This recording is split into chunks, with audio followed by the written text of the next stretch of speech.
Hola, hola, Dios les bendiga, estimados amigos en general y hermanos.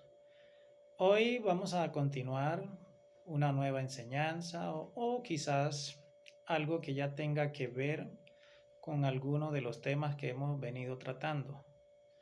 Quisiera hoy que miremos un caso muy personal de alguien muy reconocido dentro del mundo de la sabiduría de Dios, cristiana y evangélica.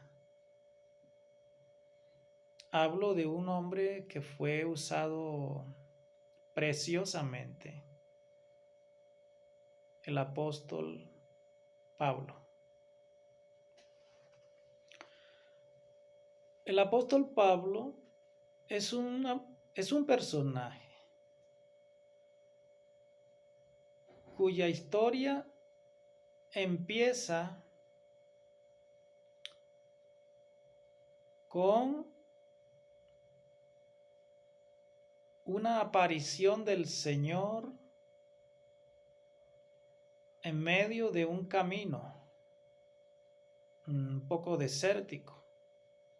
Discúlpeme un momentito.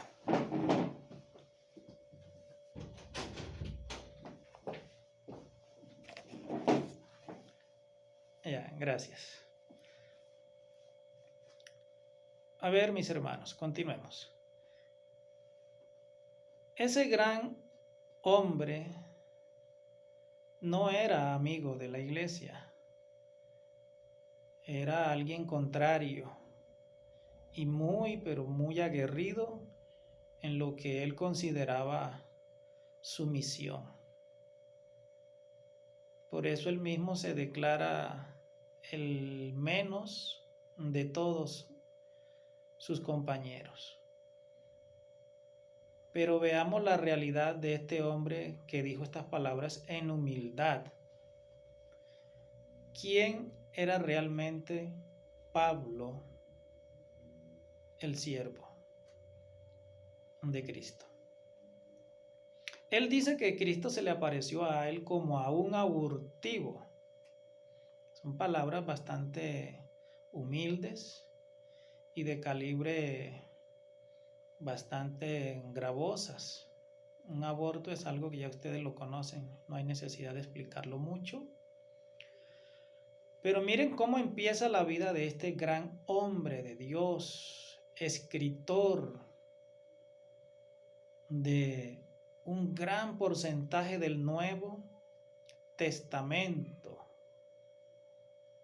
¿sí? De las enseñanzas, de las bases, de la aclaración y afirmación de doctrinas.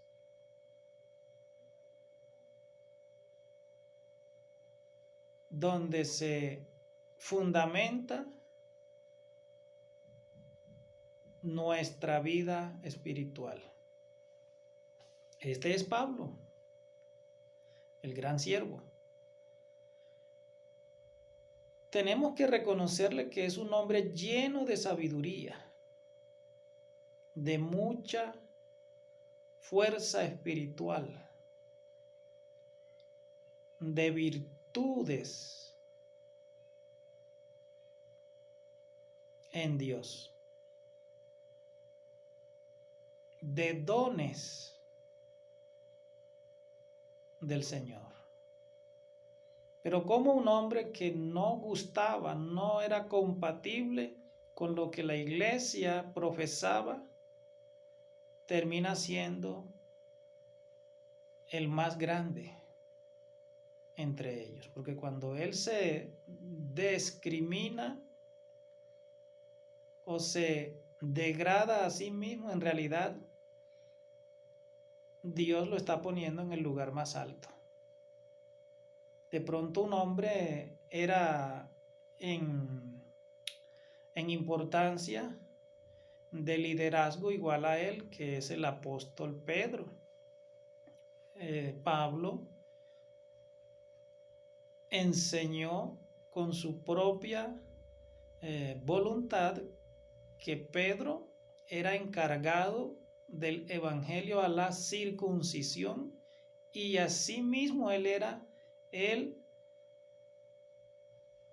encargado de la incircuncisión, es decir, del pueblo gentil, y que el que había actuado en Pedro también había actuado en él, es decir, en los dos, para el apostolado. Está haciendo una división y comparación de dos ministerios, pero que llevan un mismo cauce, razón, objeto: Cristo y su evangelio.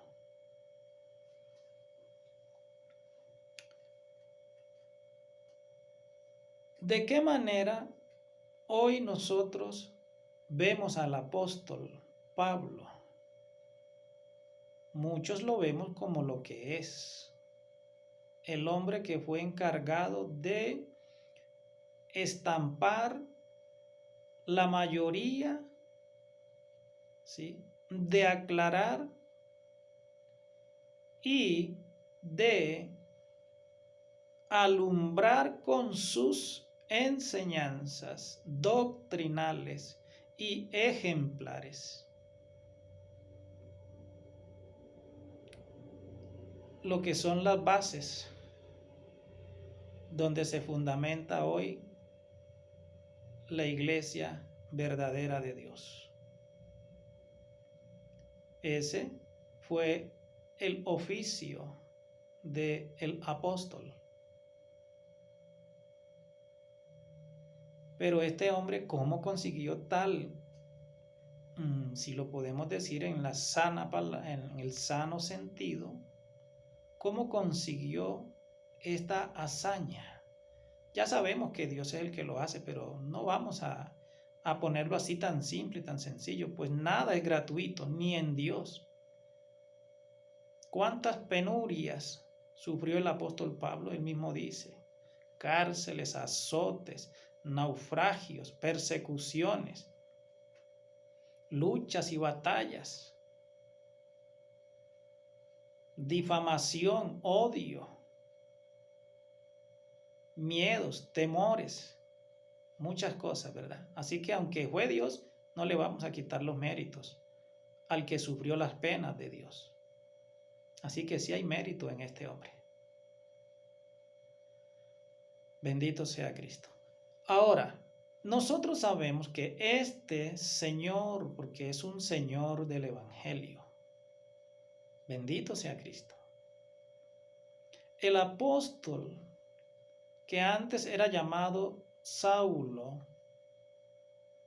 ¿cómo llegó a ese lugar tan alto? No andó con Cristo, no perteneció a ese grupo selecto por Cristo el Señor. ¿Y cómo llegó a ser lo que es y lo que fue? ¿Cómo llegó ahí? ¿De qué manera? Porque hoy nosotros y muchas gentes, evangelistas, maestros y pastores, le dan el mérito y el reconocimiento prudente y merecido a este hombre. ¿Sí? Pero ocurren cosas que no son consecuentes con lo que se hace primero de darle ese reconocimiento de labor y utilidad a Pablo. ¿Por qué razón?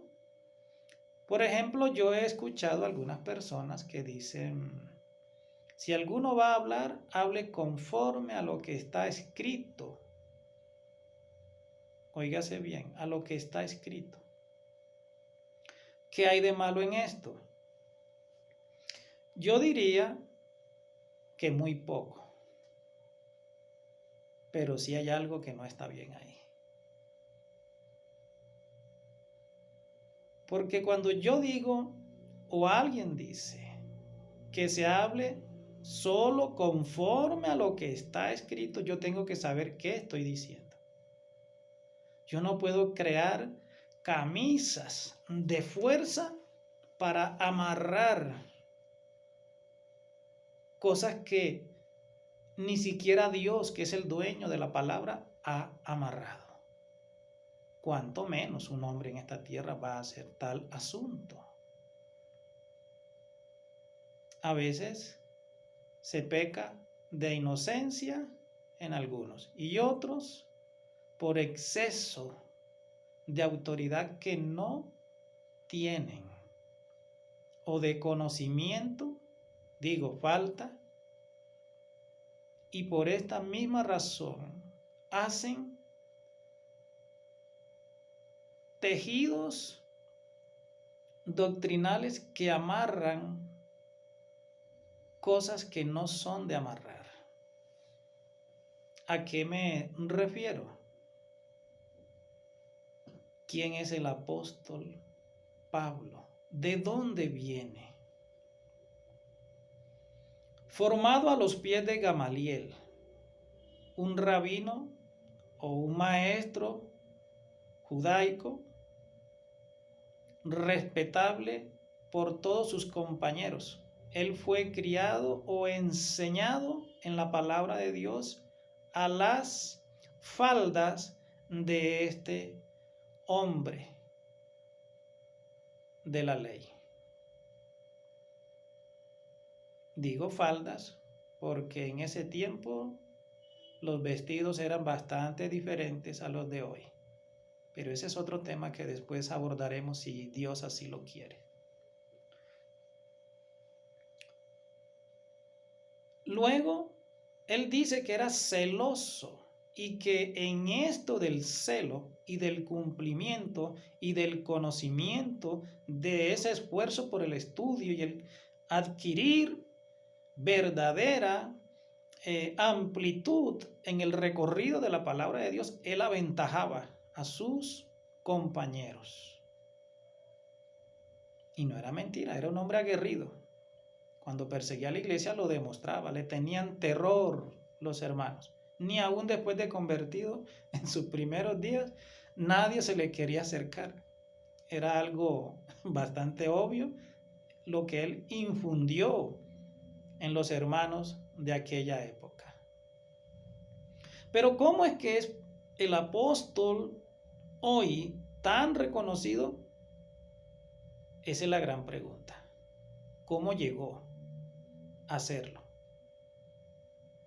Es el punto eje de esta enseñanza. Bien, él era un hombre estudioso. Le encantaba estudiar y escudriñar, esculcar la palabra de Dios con el corazón. ¿Sí? Entregado, esforzado en su deleite. Por lo que he leído, era un deleite para él. Pero no era de la iglesia, ni enseñado por la persona humana ministerial de Cristo. Hablo de sus pasos o de su tiempo en Jerusalén y sus alrededores. ¿Cómo llega entonces a ser quien fue el apóstol? Primeramente, el hombre estudió la palabra de Dios al pie, sus inicios al pie de un hombre estudioso de la palabra de Dios. Óigase bien, un hombre estudioso de la ley le ayudó a convertirlo a él también en un hombre de gran estudio de la palabra. Ahora,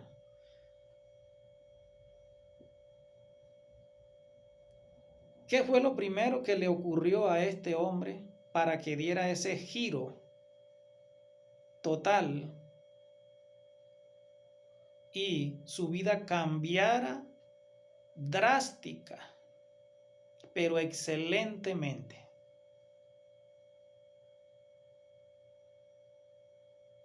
El suceso es devastador, pero simple. Una revelación, una aparición de la voz del Señor y de su luz incandescente que lo derribó y lo postró en tierra. Ahí se partió la historia de este hombre a siervo de Cristo, de perseguidor a hermano, de la ley a maestro de la iglesia y a los gentiles. Esa es la verdad. Así empezó la historia del gran apóstol. Una revelación, una luz y la voz del Señor. Revelación. Ahora yo quisiera que tomáramos un momento la lectura de la palabra a través de este mismo apóstol para que sigamos mirando la secuencia de la verdad de lo que trato de resaltar. Mire lo que dice en la segunda carta a la iglesia en Corinto, capítulo 12. Dice, el gloriarse es necesario, aunque no es provechoso. Pasaré entonces a las visiones y revelaciones del Señor. Luego dice en el verso 7 del mismo capítulo, y dada la extraordinaria grandeza de las revelaciones. Por esta razón, para impedir que me enalteciera, me fue dada una espina en la carne, un mensajero que me abofetee para que no me enaltezca. De nuevo el apóstol está hablando de los métodos o de la herramienta por la cual alcanzó verdaderamente la sabiduría y el grado de maestro. ¿Qué más dice la palabra de Dios? Veamos en la carta o el escrito a la iglesia en Galacia. En el capítulo 2 dice, después, pasado 14 años, subí otra vez a Jerusalén con Bernabé, llevando también conmigo a Tito, pero subí según una revelación. Óigase bien. Y él mismo en distintas partes sigue diciendo que Cristo le aparecía en los lugares donde él estaba. Y Cristo mismo lo aborda y le dice que se le aparecerá para darle lo necesario para que él cumpla el ministerio que le había de encargar a partir de ese momento de su aparición. Cuando él relata su conversión, esto lo dice. Si no me estoy acordando mal, creo que está en el libro de los Hechos, capítulo 26. ¿Sí? Entonces, ahora empezamos a ver de qué manera es que este señor llamado Pablo alcanzó tal conocimiento. Fue por medio de revelaciones. Fue tanta la revelación que este hombre recibió que dice que Dios le dio un mensajero negativo, es decir, del enemigo, para que lo abofetease, con un solo propósito, mantenerlo abajito, humilde, sencillo y no se fuera a salir de los parámetros, exaltado por tanto conocimiento entregado a él. Así que esto no hay forma de decir, no, es que, pero es que me excusas o desviaciones de que de pronto sí, no. No, mis hermanos, amigos también. El apóstol Pablo fue lo que fue por la multitud de sus revelaciones. Por supuesto que fue un hombre premiado también por la entrega al estudio de la palabra, la dedicación al conocimiento ya escrito. Pero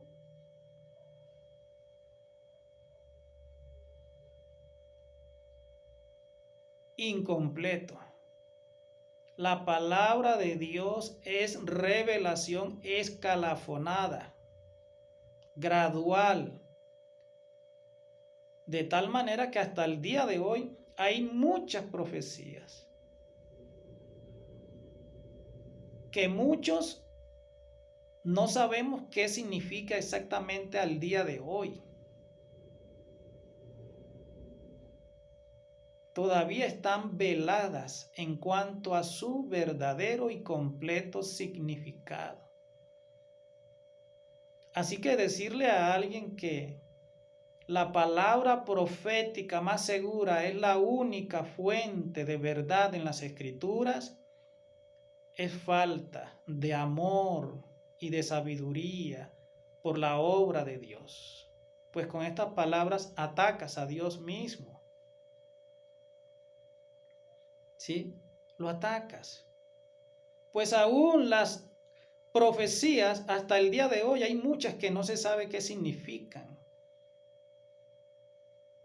Y otras se saben a medias. Hay mucha falta de luz en cuanto a esto.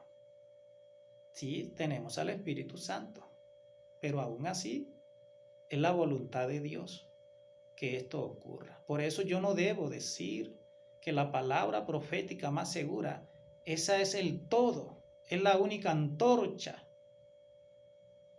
Es una antorcha. Sí, es una antorcha.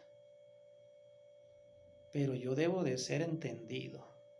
Primero, de que las revelaciones las da el Señor, sea sobre lo que ya está escrito y no ha sido entendido, porque hay mucha Biblia que todavía no es entendida. Solo se dan muchas polémicas. Pero yo tengo que decir que a veces hasta me gozo de estas polémicas.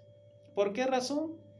Pues yo me los imagino, cuando los veo en esto, yo me los imagino, el uno allá en la trinchera norte y el otro en la trinchera sur, y desde allá se disparan, pero ninguno asoma la cabeza, sino que asoman su argumento y lo tiran a ver si de pronto le doy, y lo mismo hace el otro. Hermanos, amigos, eso no es debatir, eso es alegar, discusión, que poco o nada deja. ¿Y sabe por qué hacen eso? De estar metidos en sus trincheras y de allá tirarse unos con otros argumentos, porque no saben, no están seguros, no son entendidos. ¿Por qué razón? Si yo quiero de verdad demostrarle a alguien que está errado, yo tengo que ir a su trinchera, es decir, a sus argumentos, y desmenuzarlos con la misma palabra o con mucha argumentación que se base, por supuesto, que tenga aterrizaje en la palabra. Fíjese bien, no que todo esté en la palabra, eso no es verdad.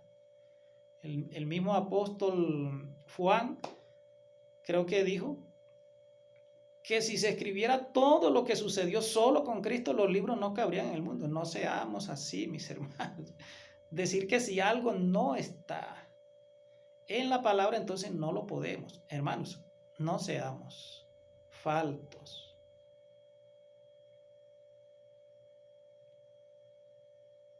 Así que, mis hermanos, si alguien quiere de verdad ayudar a alguien que dice el sujeto al otro, usted está equivocado, ¿yo qué tengo que hacer? Ir a su trinchera, a sus argumentos, meterme ahí, no poner a pelear la palabra versículo contra versículo. Eso no es lo que Dios espera de nosotros.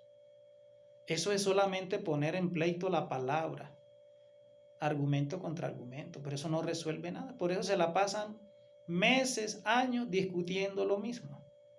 Hay que ir allá, a esa trinchera de argumentos, y meterse ahí y decirle, vea, lo que realmente significa su texto es esto, esto y esto. ¿Por qué razón? Vea, se lo explico, porque por 1, por 2, por 3, y porque aquí están las pruebas del contexto general que así lo avala. ¿Por qué? Porque armoniza, porque engloba todo el tema, ese contexto general, no con versículos pausados o desviados, descontextualizados y solitarios para alegar un supuesto verdadero fundamento doctrinal. Sin contexto, es un pleito de ciegos. Así es esto. ¿Por qué estoy hablando de esto? Porque lastimosamente a veces pensamos que las grandes cosas en Dios se consiguen en esa base de méritos escolares. Yo tengo que ser muy claro. Hay que dedicarse. Pero las mejores cosas de Dios no son por méritos escolares. Es por revelación.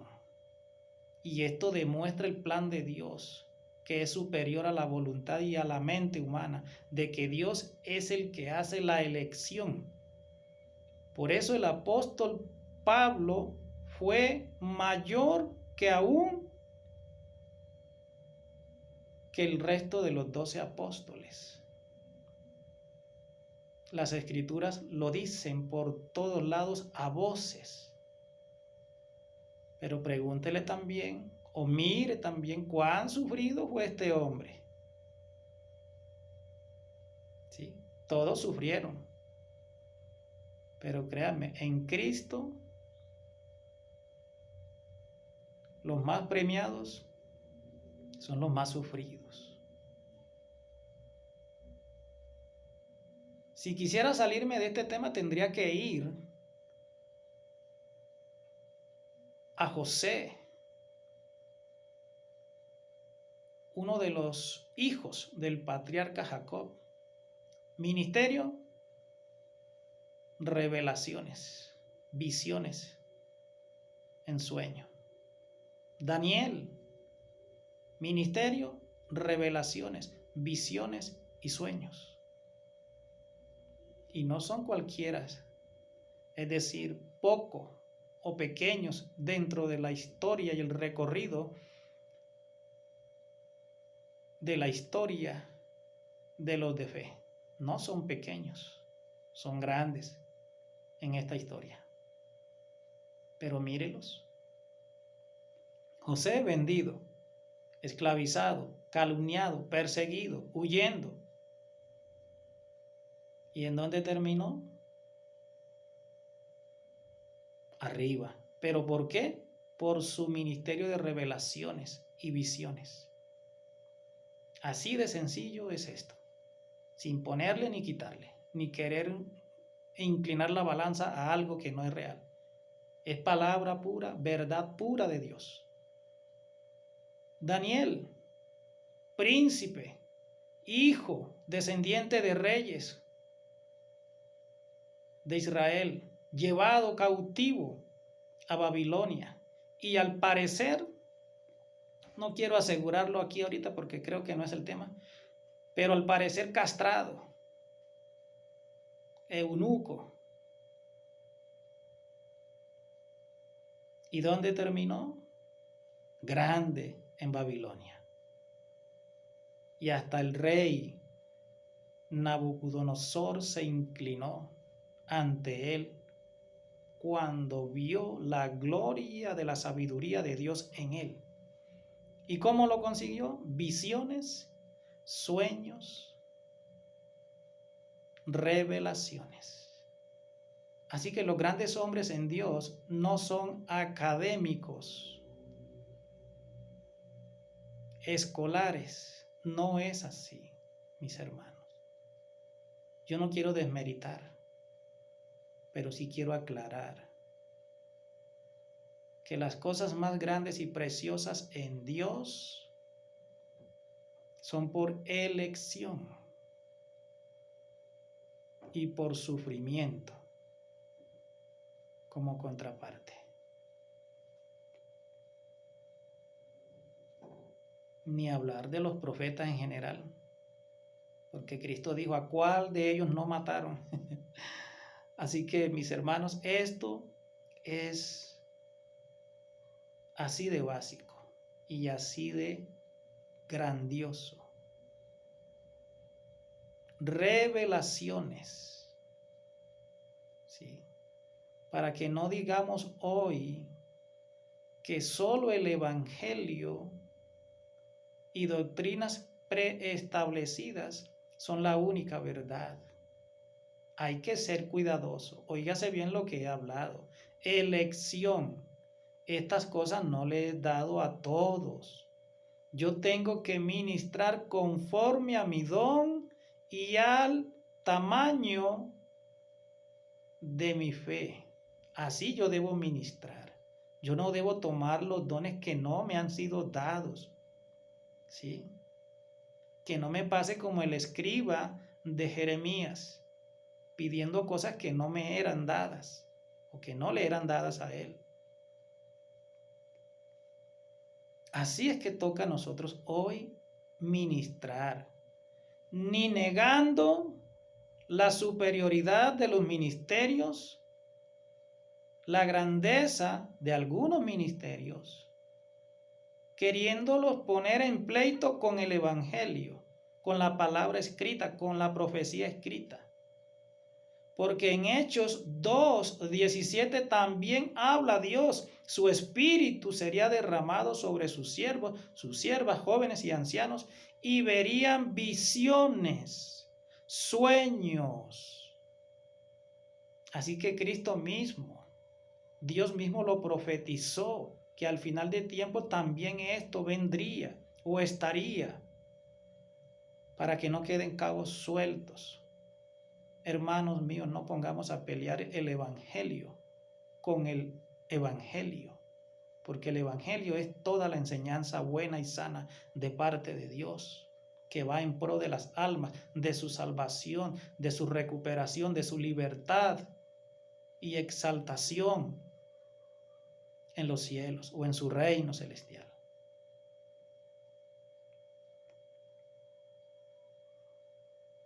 Hay que ser sabios. Crezcamos para bien. Oiga bien, estimado amigo y hermano. Si usted es ministro o siervo usado por Dios, hágalo conforme a lo que Dios le ha dado. No se llene de incomodidad porque alguien tenga más que usted. ¿Quién sabe qué ha hecho Dios en esa vida? ¿Cuánto sufrimiento ha cargado en esa vida? Por lo cual lo está adornando con sus dones mayores. Si alguien quiere dones mayores, diga, Señor, tráigame dolores mayores para que entonces también me vengan los dones mayores. Así es con Dios. Yo solo estoy llamando al respeto, a la sanidad de corazón, porque he visto hermanos llenos de celos y de envidia evangélica, si es que se puede llamar así. Trato de ser un poco amable y tierno amoroso para ser recibido de mejor manera, entendido. Entonces, mis hermanos, seamos sabios. No niegues los ministerios y dones mayores de Dios. No pongas a pelear la escritura con escritura. Eso no es sabio. No te conviertas en ese hombre de la trinchera que no sale de ahí porque dice, aquí estoy seguro, pero te da miedo. Invita a tu contendor a que venga a tu trinchera y ahí pelean en el sano sentido de poner de acuerdo, reconciliar la palabra y no hacerla que viva de pleito, porque la palabra no está contradiciéndose ni contradice la palabra a la palabra. Es falta de sabiduría, de conocimiento. Y esto conviene que lo hagamos, porque todos debemos llegar a la unidad de la fe y a un mismo pensamiento en lo que a Dios y su plan de salvación se refiere. Dios les bendiga.